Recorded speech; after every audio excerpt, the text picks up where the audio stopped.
आज हम लोग जानेंगे क्लोजर रिपोर्ट के बारे में। सीआरपीसी में क्लोजर रिपोर्ट डालने का कहां प्रावधान था, कहां शक्ति थी, भारतीय नागरिक सुरक्षा संहिता में क्लोजर रिपोर्ट डालने की कहां पावर है, कहां शक्ति है और कौन सी सेक्शन में इसको डालते हैं। आइए हम लोग ये आज सारा कॉन्सेप्ट क्लियर करते हैं। जो क्लोजर रिपोर्ट है वो डिफाइन कहीं भी नहीं है, ना तो सीआरपीसी में डिफाइंड थी, ना ही भारतीय नागरिक सुरक्षा संहिता में डिफाइंड है। सेक्शन 169 सीआरपीसी और सेक्शन 189 भारतीय नागरिक सुरक्षा संहिता कहती हैं कि जब किसी अभियुक्त के खिलाफ प्रोसिक्यूटेबल एविडेंस ना हो, प्रोसिक्यूटेबल एविडेंस मतलब उसको खिलाफ केस चलाने के लिए न्यायालय में एविडेंस, साक्ष्य किसी पुलिस ऑफिसर के पास नहीं है, एसएचओ के पास नहीं है, तो वो उस अभियुक्त को जो उसकी हिरासत में है या जिसके खिलाफ जो है एफआईआर दर्ज की गई है उसको पर्सनल बॉन्ड पर रिहा कर देगा या जमानत पर रिहा कर देगा और उसको हिदायत करेगा कि जब भी उसकी जरूरत न्यायालय में पड़ेगी वो हाजिर होगा। सेक्शन 169 सीआरपीसी पहले उसको एम्पावर करती थी एसएचओ को, अब सेक्शन 189 भारतीय नागरिक सुरक्षा संहिता जो है क्लोजर रिपोर्ट की शक्ति जो है वो एसएचओ को देती है। अब जो क्लोजर रिपोर्ट होगी न्यायालय में फाइल, कोर्ट जो उसको ट्राई करने की जिसके पास पावर है, जो जिसके खिलाफ जो है अभियुक्त के खिलाफ मुकदमा चलाने की शक्ति जिस न्यायालय में है उसके पास क्लोजर रिपोर्ट फाइल होगी।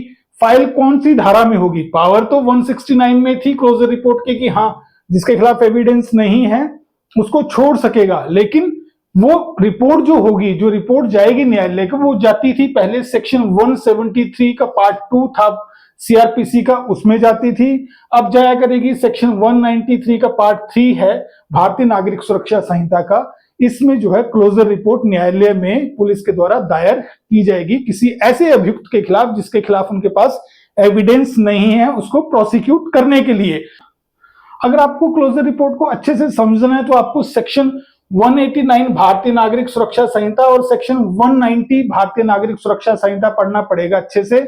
सेक्शन 189 भारतीय नागरिक सुरक्षा संहिता कहता है कि एविडेंस जब पुलिस के पास किसी अभियुक्त के खिलाफ नहीं है तब कार्यवाही, और सेक्शन 190 भारतीय नागरिक सुरक्षा संहिता कहता है कि कार्यवाही जब अभियुक्त के खिलाफ एविडेंस पुलिस के पास अवेलेबल है।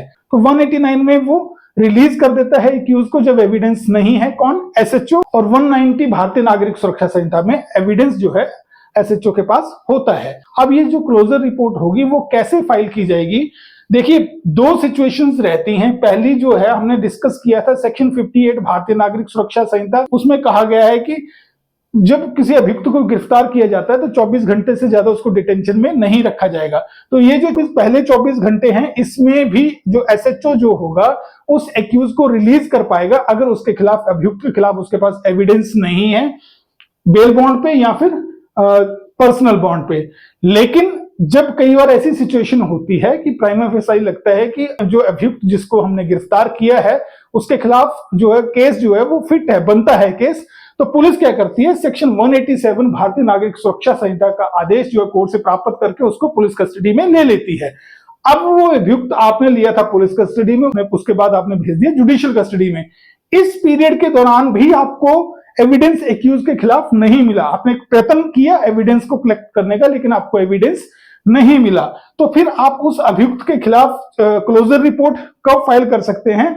मामला जैसा भी हो, 60 दिन वाला मामला हो या 90 दिन वाला मामला, अगर 10 साल से कम सजा वाले मामले हैं तो उसमें 60 दिन के अंदर क्लोजर रिपोर्ट उसके खिलाफ, अभियुक्त के खिलाफ डाल सकेंगे। अगर मामला ऐसा है जिसमें सजा 10 साल है, 10 साल से अधिक है, तो उन केसेस में 90 दिन में जो है क्लोजर रिपोर्ट न्यायालय में प्रस्तुत अभियुक्त के खिलाफ की जा सकती है। अब ये दो सिचुएशन होगी, 24 घंटे के अंदर भी आपने क्लोजर रिपोर्ट दे दी, आपको एविडेंस नहीं मिला, आपने दे दी। 60 दिन या 90 दिन आपने कोशिश करी एविडेंस कलेक्ट करने की, आपको नहीं मिली, आपने जो क्लोजर रिपोर्ट जो है अभियुक्त के खिलाफ दे दी।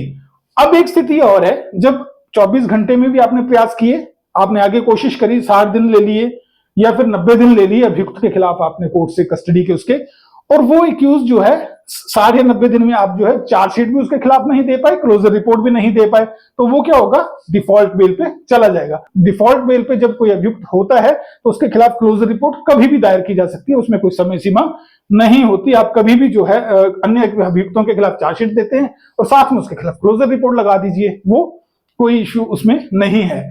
उसके बाद अगर कभी एफआईआर जो है 482 सीआरपीसी में हाई कोर्ट ने क्वैश करी हो, जो अभी होगी है 482 सीआरपीसी 528 भारतीय नागरिक सुरक्षा संहिता, इस सेक्शन में अगर हाई कोर्ट ने कभी एफआईआर क्वैश की है, उसमें क्लोजर रिपोर्ट लगाने की जरूरत नहीं है। एक Umesh Sharma versus state of Jharkhand का डिसीजन है ऑनरेबल सुप्रीम कोर्ट का, अप्रैल 2023 का डिसीजन है, जिसमें honourable supreme court of India ने कहा था कि जब भी कोई एफआईआर क्वैश हुई होती है उसमें क्लोजर रिपोर्ट लगाने की आवश्यकता नहीं है, उसमें निरस्त रिपोर्ट लगाई जा सकती है कि जो ये जो एफआईआर है वो ऑनरेबल हाई कोर्ट के द्वारा जो है सेक्शन 528 भारतीय नागरिक सुरक्षा संहिता या पिछले उसमें 482 सीआरपीसी की पावर्स को यूज करते हुए उसको क्वैश कर दिया गया था। उसके बाद क्लोजर रिपोर्ट जब भी पुलिस लगाती है तो एंटीसीडेंट्स में उस क्लोजर रिपोर्ट का जिक्र कभी भी नहीं आएगा। थाने में उसके खिलाफ जो भी क्रिमिनल एंटीसीडेंट्स का करेक्टर सर्टिफिकेट अगर कभी जाएगा तो उसका क्लोजर रिपोर्ट का जिक्र भी नहीं जाता है।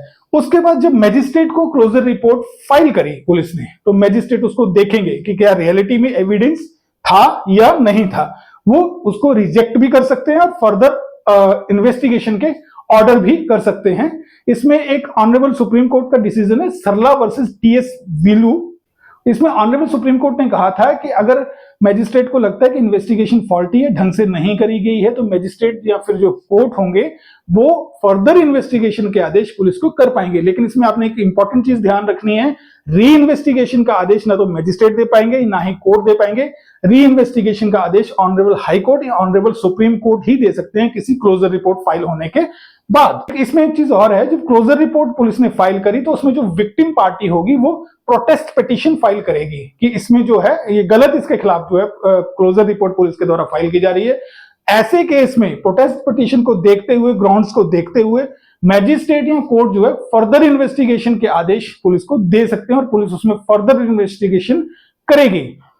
अब लास्ट में बोलते हैं कि जब सारी ये चीजें होगी तो जब मैजिस्ट्रेट को लगता है कि क्लोजर रिपोर्ट सही है, उस व्यक्ति के खिलाफ जिसको गिरफ्तार किया गया या कस्टडी में रखा गया उसके खिलाफ एविडेंस नहीं आया पुलिस की इन्वेस्टिगेशन के दौरान, तो उसको क्लोजर रिपोर्ट को एक्सेप्ट करके मैजिस्ट्रेट जो है उस अभियुक्त को रिलीज कर देंगे। तो ये था concept of closure report. Closure report CrPC या भारतीय नागरिक सुरक्षा संहिता में कहीं भी डिफाइंड नहीं है। इसकी जो पावर है पुलिस के पास, एसएचओ के पास पावर जो है वो सेक्शन 189 भारतीय नागरिक सुरक्षा संहिता में है।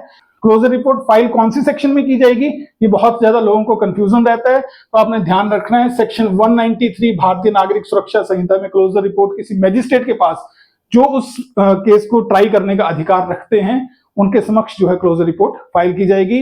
कोर्ट जो है क्लोजर रिपोर्ट लेने के बाद या तो उसको एक्सेप्ट कर सकते हैं, रिजेक्ट भी कर सकते हैं, और रिजेक्ट जब करेंगे तो उसमें फर्दर इन्वेस्टिगेशन करने के पुलिस को आदेश देंगे। लेकिन कभी भी री इन्वेस्टिगेशन के आदेश जो है कोर्ट के द्वारा, जो मैजिस्ट्रेट या कोर्ट होंगे उनके द्वारा नहीं होगा। री इन्वेस्टिगेशन का आदेश जो है हमेशा कॉन्स्टिट्यूशनल कोर्ट यानी हाई कोर्ट या सुप्रीम कोर्ट ही दे सकते हैं।